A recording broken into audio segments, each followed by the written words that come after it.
এসিকা কি দিনা তো ভাত না দিয়ে বসে লইছি, ভাতে পানি ডাল দিয়ে খাবো। কে কে আবার নাদার কিছু থাকা লাগে না, একাই খালে কাঁচামরিচ আনি চুলি হওয়া যায়। কাঁচামরিচ দিয়ে কি খাবি? বাজার আনছি তো, বাজারে গেছিলাম এই রাত 12টার সময় বাজার লিয়ে এখন আমি কি নাববে তা দিয়ে করে দুটো কপি আনছি, পাতা কপি আনছি, ওদের পালকের শাক বস্তা বইলে চলে যাইছি।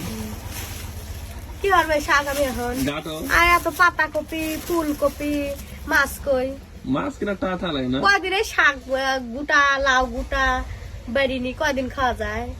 যে কদিন আমলা চলে লাবড়া কয়দিন খাওয়া যায়?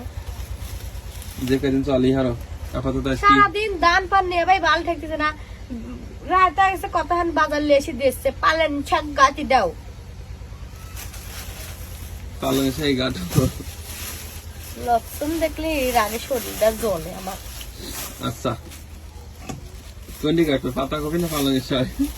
খাবেন কি আপনি তাই কন, আমার তো মনে আজকে ইচ্ছা ছিল ভাতে পানি ডাল দিয়ে দেবো। পালকের শাক গাটো আজকে সকালবেলা পাতা কপি খেতো। লি যাও, এটা ঘরে লি যা, ভালো হয়ে থুই দাও গা।